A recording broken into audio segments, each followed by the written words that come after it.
Hello my dear friend and my dear student, मेरे इस YouTube channel में आप सभी लोगों का स्वागत है। मैं आप लोगों को इसमें BA third year 6th semester राजनीति विज्ञान विषय से द्वितीय प्रश्न पत्र अंतर्राष्ट्रीय संबंध और राजनीति पढ़ा रहा हूं। अंतर्राष्ट्रीय संबंध और राजनीति के इस क्रम में मैं यूनिट 6 से अवगत आप लोगों को करा रहा हूं। यूनिट 6 में विभिन्न संगठन दिए गए हैं और विभिन्न संगठनों के बारे में मैं आपको बता रहा हूं। पिछले वीडियो में आप लोगों को सार्क के बारे में बताया था। इस वीडियो में आप लोगों को संघाई सहयोग संगठन के बारे में बताने जा रहा हूं। संघाई कोऑपरेशन ऑर्गेनाइजेशन के बारे में बताया, संघाई कोऑपरेशन ऑर्गेनाइजेशन के बारे में बताने जा रहा हूं। यह 11वां संगठन है और इसके बाद अंतिम संगठन है मेकांग गंगा सहयोग। तो इस वीडियो में हम संघाई सहयोग संगठन की चर्चा करेंगे। यह जो संघाई सहयोग संगठन है, इसकी स्थापना सबसे पहले संघाई 5 के रूप में की जाती है। संघाई 5 के रूप में की जाती है। सबसे पहले संघाई 5 के रूप में की जाती है जब संघाई में चीन और 4 पूर्व सोवियत गणतंत्रों के बीच समझौता होता है। इसमें कौन होता है? संघाई 5 में चीन होता है और 4 पूर्व सोवियत गणतंत्र। 4 पूर्व सोवियत गणतंत्र कौन कौन से होते हैं? कजाकिस्तान होता है, किर्गिस्तान होता है, रूस होता है और तजाकिस्तान होता है। इनके बीच सीमा विवाद को लेकर समझौता होता है। एक समझौता होता है। कब समझौता होता है? 1996 में। 1996 में इन 5 देशों के मध्य सीमा विवाद को लेकर समझौता होता है और एक संधि पर हस्ताक्षर किया जाता है। एक संधि पर हस्ताक्षर किया जाता है क्योंकि चीन की जो सीमा है वह इन चारों देशों से करीब 4000 मील तक लगती है। 4000 मील तक लगती है चीन की सीमा। किससे? कजाकिस्तान, किर्गिस्तान, रूस और तजाकिस्तान से 4000 मील की सीमा इनसे साझा करता है चीन। तो इन 4 देशों के साथ मिलकर चीन संघाई 5 के नाम से 1996 में एक संधि पर हस्ताक्षर करता है, एक संगठन बनाता है। और फिर उज्बेकिस्तान को, यह जो उज्बेकिस्तान है, इसको वर्ष 2000 में शामिल कर लिया जाता है। वर्ष 2000 में इसको शामिल कर लिया जाता है इस संघाई 5 में। संघाई 5 में उज्बेकिस्तान को वर्ष 2000 में शामिल कर लिया जाता है और इसको एक पर्यवेक्षक समूह का दर्जा प्रदान कर दिया जाता है। फिर हम देखते हैं कि चीन के संघाई में 14-15 जून वर्ष 2001 में संघाई सहयोग संगठन की एक बैठक होती है, यानी कि संघाई 5 की एक बैठक होती है। चीन के संघाई में 14-15 जून 2001 को एक बैठक होती है, एक शिखर सम्मेलन होता है जिसको हम पहला शिखर सम्मेलन कहते हैं। और इसी पहले शिखर सम्मेलन में संघाई सहयोग संगठन की स्थापना की जाती है। इसका घोषणा पत्र तैयार किया जाता है और संघाई 5 को संघाई सहयोग संगठन में परिवर्तित कर दिया जाता है।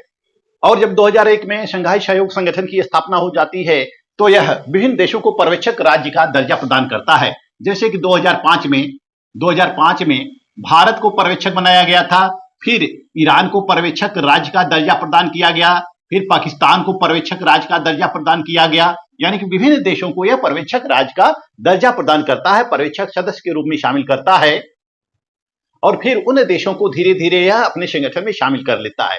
जैसे कि भारत को 2017 में शामिल करता है, 2017 को भारत को शामिल करता है। इसी तरह से हम देखते हैं कि 2023 में ईरान भी इस संघाई सहयोग संगठन में शामिल हो जाता है। वहीं पाकिस्तान को भी इसका सदस्य बना दिया जाता है। वहीं 2017 में पाकिस्तान को भी इसका सदस्य बना दिया जाता है। तो इस तरह से संघाई सहयोग संगठन में कुल सदस्यों की संख्या कितनी हो जाती है? 9 हो जाती है। कुल सदस्यों की संख्या कितनी हो जाती है? 9 हो जाती है। इसके सदस्य हैं चीन है, कजाकिस्तान है, किर्गिस्तान है, रूस है, तजाकिस्तान है, उज्बेकिस्तान है, भारत है, पाकिस्तान और ईरान। कुल सदस्यों की संख्या 9 हो जाती है। तो संघाई सहयोग संगठन में कुल कितने सदस्य हैं? 9 सदस्य हैं। आइए इसके उद्देश्यों को देखते हैं। संघाई सहयोग संगठन की स्थापना क्यों की गई, किन उद्देश्यों को लेकर की जाती है? तो पहला इसका उद्देश्य है, संघाई सहयोग संगठन में जितने भी देश हैं, यह जो 9 देश हैं, इन देशों का यह कर्तव्य होगा कि वह अपने देशों के सशस्त्र सेना की संख्या को कम करेंगे। यानी कि अपनी सीमाओं पर, यानी कि सामूहिक सीमा पर जो जिन देशों की सीमाएं आपस में एक दूसरे से मिलती हैं या लगती हैं, उन सीमाओं पे जितने भी सशस्त्र सैनिक तैनात किए जाते हैं उन सशस्त्र सैनिकों की संख्या में कमी करेंगे। उन सशस्त्र सैनिक बलों की संख्या में वह कमी करेंगे, यानी कि संख्या को वह सीमित करेंगे, कम करेंगे। दूसरा इसका उद्देश्य होता है कि सभी देश मिलकर यह निर्णय लेंगे कि वह एक दूसरे के विरुद्ध बल प्रयोग नहीं करेंगे, क्योंकि इन विभिन्न देशों की सीमाएं आपस में एक दूसरे से मिलती हैं, तो सीमाओं पर झड़प होना स्वाभाविक होता है। तो इसमें यह कंडीशन लगाया जाता है कि कोई भी देश एक दूसरे के विरुद्ध बल प्रयोग नहीं करेगा, बल्कि शांतिपूर्वक वह विभिन्न समस्याओं का निपटारा करेगा। तीसरा है विभिन्न देश विभिन्न समस्याओं से आपस में मिलकर इन विभिन्न समस्याओं से आपस में मिलकर बातचीत करेंगे और इनका समाधान करेंगे और इनको दूर करने का प्रयास करेंगे। यानी कि क्षेत्रीय स्थिरता को खतरा उत्पन्न करने वाले जितने भी तत्व हैं, जैसे कि नस्लवाद है, सांप्रदायिकतावाद है, आतंकवाद है, इन सब का विरोध करेंगे। सारे देश मिलकर इन सब का विरोध करेंगे और इन सब का जड़ से नाश करेंगे, जड़ से इन सब का उन्मूलन करेंगे। चौथा उद्देश्य है आपस में सभी देश मिलकर एक दूसरे का सहयोग करेंगे। विभिन्न देश मिलकर आपस में सहयोग करेंगे, जैसे कि राजनीतिक क्षेत्रों में सहयोग करेंगे, व्यापारिक क्षेत्रों में, आर्थिक क्षेत्रों में, सामाजिक क्षेत्रों में, वैज्ञानिक क्षेत्रों में, प्रौद्योगिकी क्षेत्रों में, शिक्षा और संस्कृति के क्षेत्र में सारे देश मिलकर आपस में एक दूसरे का सहयोग करेंगे। वही छठा उद्देश्य होता है इसका नई अंतर्राष्ट्रीय अर्थव्यवस्था की स्थापना करना। सारे देश मिलकर नई अंतर्राष्ट्रीय आर्थिक व्यवस्था की स्थापना करेंगे। एक लोकतांत्रिक, निष्पक्ष एवं तर्कसंगत नई अंतर्राष्ट्रीय राजनीतिक व आर्थिक व्यवस्था की स्थापना करेंगे। छठा उद्देश्य है शांति, सुरक्षा, स्थिरता को बनाए रखना। सारे देशों का यह कर्तव्य होगा कि वह अपने क्षेत्रों में और इस संघ के जितने भी सदस्य हैं सभी सदस्य देशों में शांति, सुरक्षा और स्थिरता बनाए रखेंगे और इसके लिए प्रोत्साहन देंगे। आइए हम देखते हैं इसकी संरचना को। शंघाई सहयोग संगठन में कौन कौन सी संस्थाएं हैं और इनका स्ट्रक्चर क्या है। What is structure of Shanghai cooperation organisation. पहला स्ट्रक्चर है इसका शासन प्रमुखों की परिषद, यानी इसको हम शिखर सम्मेलन कहते हैं। इस शिखर सम्मेलन में शासन प्रमुख भाग लेते हैं। शिखर सम्मेलन, इस शिखर सम्मेलन में विभिन्न देशों के शासन प्रमुख भाग लेते हैं। इन 9 देशों के जो शासन प्रमुख होते हैं उन शासन प्रमुखों की बैठक होती है, प्रतिवर्ष बैठक होती रहती है और प्रतिवर्ष वह शासन प्रमुख भाग लेते हैं, उसको हम शिखर सम्मेलन कहते हैं। उसमें शासन प्रमुखों की परिषद होती है। और दूसरा है विदेश मंत्रियों की बैठक। इसमें सदस्य देशों के विदेश मंत्री भाग लेते हैं और इसमें विदेश मंत्री शामिल होते हैं। विदेश मंत्रियों की बैठक भी प्रतिवर्ष होती रहती है। तीसरा है राष्ट्रीय समन्वयकों की परिषद। राष्ट्रीय समन्वयकों की परिषद, यह जो राष्ट्रीय समन्वयकों की परिषद होती है इसमें शीर्ष अधिकारी शामिल होते हैं। विभिन्न देशों के शीर्ष अधिकारी शामिल होते हैं और यह शीर्ष अधिकारी भी आपस में बातचीत करते रहते हैं। विभिन्न देशों के बीच आपस में समन्वय और सामंजस्य स्थापित करने के लिए विभिन्न कार्य करते रहते हैं, विभिन्न योजनाएं तैयार करते रहते हैं। और चौथा है सचिवालय। यह जो सचिवालय है यह सूचनात्मक कार्य करता है, विश्लेषणात्मक कार्य करता है, पर्यवेक्षणात्मक कार्य करता है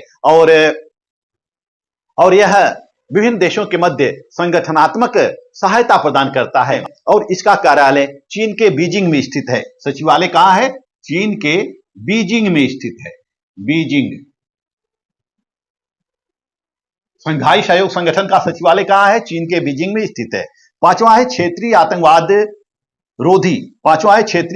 रोधी ढांचा, जिसको हम रैट्स कहते हैं। रैट्स, रीजनल एंटी टेररिज्म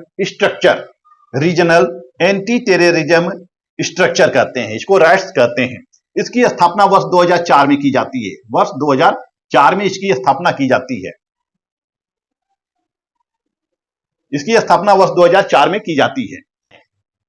जून 2004 में ताशकंद में एक सम्मेलन आयोजित किया जाता है जिसका उद्देश्य होता है आतंकवाद से निपटना। इनका उद्देश्य क्या होता है? आतंकवाद से निपटना। और इस राष्ट्र का कार्यालय ताशकंद में है। ताशकंद कहां पड़ता है? उज्बेकिस्तान में पड़ता है। यह जो क्षेत्रीय आतंकवाद रोधी ढांचा है यह एससीओ का स्थायी अंग है। यह जो राष्ट्र है यह आतंकवाद, उग्रवाद और अलगाववाद की तीन प्रमुख समस्याओं के विरुद्ध सदस्य देशों के मध्य सहयोग करता है। जो एससीओ का राष्ट्र है, इसका एक कार्यकारी निदेशक होता है और इस कार्यकारी निदेशक की नियुक्ति 3 वर्ष के लिए की जाती है। 3 वर्ष के लिए चुना जाता है और जितने भी देश सदस्य होते हैं, जितने भी देश एससीओ के सदस्य होते हैं, सारे देश राष्ट्र में एक एक प्रतिनिधि भेजते हैं और वर्तमान में उज्बेकिस्तान के रुसलान मिर्जेव 1 जनवरी 2022 से निदेशक के पद पर कार्यरत हैं। आइए देखते हैं इसके शिखर सम्मेलन के बारे में। इसका जो पहला शिखर सम्मेलन होता है वह 14-15 जून 2001 शंघाई में होता है। 2015 इसका पहला शिखर सम्मेलन 14-15 जून शंघाई में आयोजित किया जाता है, चीन के शंघाई में आयोजित किया जाता है। फिर दूसरा शिखर सम्मेलन 2002 में रूस के सेंट पीटर्सबर्ग में आयोजित किया जाता है। इस तरह से प्रतिवर्ष इसके शिखर सम्मेलन होते रहते हैं और इसका 23वां शिखर सम्मेलन भारत में आयोजित किया गया था। सम्मेलन भारत में आयोजित किया गया था 4 जुलाई 2023 को। 4 जुलाई 2023 को भारत में आयोजित किया गया था। और जो 24वां शिखर सम्मेलन है, 24वां शिखर सम्मेलन कजाकिस्तान के अस्ताना में जुलाई 2024 में आयोजित किया जाना है। यह प्रस्ताव है कि 24वां शिखर सम्मेलन कजाकिस्तान के अस्ताना में आयोजित किया जाएगा। तो इस तरह से हम देखते हैं कि 2001 से लेकर अब तक 23 शिखर सम्मेलन इसके हो चुके हैं। 23 शिखर सम्मेलन इसके हो चुके हैं। 24वां शिखर सम्मेलन कजाकिस्तान में आयोजित किए जाने का प्रस्ताव है। आइए देखते हैं इसकी गतिविधियां। संघाई सहयोग संगठन ने क्या क्या किया है, अपने विभिन्न जो शिखर सम्मेलन हुए हैं उन विभिन्न शिखर सम्मेलन में इसने क्या क्या निर्णय लिया है। जैसा कि संघाई सहयोग संगठन का जो चार्टर है वह चार्टर 2002 में तैयार किया जाता है। 2002 में तैयार किया जाता है और 2003 में इसको लागू कर दिया जाता है। 2003 में चार्टर को लागू कर दिया जाता है। यह चार्टर सेंट पीटर्सबर्ग में तैयार किया जाता है और इस संगठन के जो 6 संस्थापक देश थे, 6 संस्थापक देश कौन है? चीन है, कजाकिस्तान है, किर्गिस्तान है, रूस है, तजाकिस्तान है, उज्बेकिस्तान है। यह जो 6 हैं यह संस्थापक देश हैं। यह जो 6 देश हैं इनका यूरेशिया का कुल 60% क्षेत्रफल है। इनका यूरेशिया का यानी कि यूरोप और एशिया में जितने देश पड़ते हैं उन सभी देशों को मिलाकर हम क्या कहते हैं? यूरेशिया कहते हैं। यूरेशिया का 60% इनका क्षेत्रफल है 6 देशों का। और विश्व की कुल जनसंख्या में इन सदस्य देशों की हिस्सेदारी कितनी है? 25% है। इनकी 25% जनसंख्या में हिस्सेदारी है। और इन 6 देशों का जो जनसंख्या का प्रतिनिधित्व है, विश्व की कुल जनसंख्या का 25% जनसंख्या का ये प्रतिनिधित्व करते हैं और यूरेशिया के 60% क्षेत्रफल का यह प्रतिनिधित्व करते हैं। यानी कि यूरेशिया का 60% जो क्षेत्रफल है इन्हीं 6 देशों का है। और इस तरह से यह जो संघाई सहयोग संगठन है यह मध्य एशिया का बहुत ही महत्वपूर्ण संगठन है। जो मध्य एशिया है, मध्य एशिया का सबसे महत्वपूर्ण संगठन कौन सा है? संघाई सहयोग संगठन है। और संघाई सहयोग संगठन ने अपने साथ पड़ोसी देशों को भी जोड़ने का प्रयास किया है। यह समय समय पर पड़ोसी देशों को भी अपने संगठन में शामिल करता रहा है। उनको संवाद भागीदार सदस्य के रूप में उनको दर्जा देता रहा है या फिर पर्यवेक्षक राज्य के रूप में उनको दर्जा देता रहा है। जैसे कि नेपाल है, टर्की है, अजरबैजान है, कंबोडिया है, आर्मेनिया है, श्रीलंका है। इनको संवाद भागीदार देश का दर्जा प्रदान किया है। और वहीं बेलारूस, ईरान, अफगानिस्तान और मंगोलिया को इसने पर्यवेक्षक राज्य का दर्जा प्रदान किया है। परंतु 2023 में इसने ईरान को पूर्ण सदस्य के रूप में सदस्यता दी है। परंतु 2023 में ईरान को इसने पूर्ण सदस्य के रूप में दर्जा प्रदान कर दी है। इस तरह से संघाई सहयोग संगठन विभिन्न देशों को अपना पर्यवेक्षक देश भी बना रखा है, पर्यवेक्षक सदस्य के रूप में भी दर्जा प्रदान कर रखा है और वहीं संवाद भागीदार के रूप में भी यह विभिन्न देशों को दर्जा प्रदान कर रखा है। जब संघाई सहयोग संगठन की स्थापना होती है तो इसका मुख्य उद्देश्य होता है आतंकवाद से लड़ना। इसका मुख्य उद्देश्य क्या होता है कि मध्य एशिया में आतंकवाद, अलगाववाद और नस्लवाद और उग्रवाद को रोकना और इनको रोकने के लिए परस्पर क्षेत्रीय सहयोग के द्वारा प्रयास करना। और इसी उद्देश्य के लिए इसने वर्ष 2004 में क्षेत्रीय आतंकवाद रोधी ढांचा यानी कि रैट्स को स्थापित किया है। 21 अप्रैल 2006 से एससीओ ने, संघाई सहयोग संगठन ने, आतंकवाद रोधी गतिविधि के तहत सीमा पार नशीली दवाओं के अपराधों से लड़ने की भी योजना बनाई है और रैट्स के माध्यम से अब तक एससीओ ने 500 आतंकवादियों का समर्पण भी किया है। फिर हम देखते हैं कि वर्ष 2009 से फिर हम देखते हैं कि वर्ष 2009 से संगठन की गतिविधियों में काफी विस्तार हुआ है। विभिन्न देश मिलकर सैन्य अभ्यास को प्रोत्साहन दे रहे हैं और आतंकवाद के विरुद्ध यह लड़ रहे हैं और आतंकवाद विरोधी विभिन्न प्रकार की गतिविधियां भी यह संचालित कर रहे हैं। एससीओ अपने सदस्यों के बीच वर्ष 2003 से लगातार सैन्य अभ्यास करता रहा है। एससीओ अपने सदस्यों के बीच वर्ष 2003 से लगातार सैन्य अभ्यास करता रहा है और जब एससीओ ने 2003 से विभिन्न सदस्य देशों के मध्य सैन्य अभ्यास शुरू किया है, तब से चीन और रूस ने शंघाई सहयोग संगठन के तत्वाधान में शांति मिशन 2005, शांति मिशन 2005, शांति मिशन 2005, शांति मिशन 2005, शांति मिशन 2007 और शांति मिशन 2009, शांति मिशन 2005, 2007 और 2009 में बड़े पैमाने पर युद्ध खेलों के लिए एक टीम बनाई है और युद्धाभ्यास को प्रोत्साहन दिया है। समय समय पर विभिन्न युद्धाभ्यास भी सदस्य देशों के मध्य किया जा रहा है। फिर हम देखते हैं कि जून 2014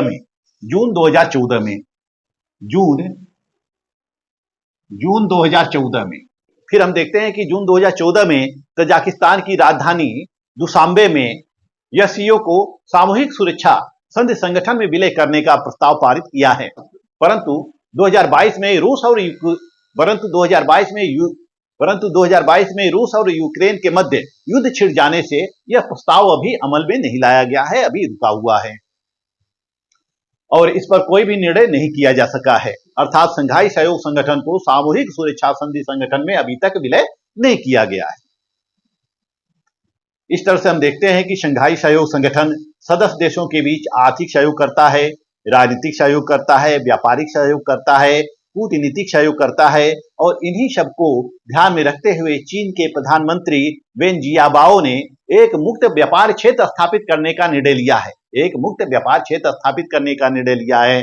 और जून 2009 में एकातेरिनबर्ग में जो शिखर सम्मेलन हुआ था, उस शिखर सम्मेलन में चीन ने 10 बिलियन अमेरिकी डॉलर का ऋण प्रदान करने की घोषणा भी की थी। फिर वर्ष 2014 में यूरेशियन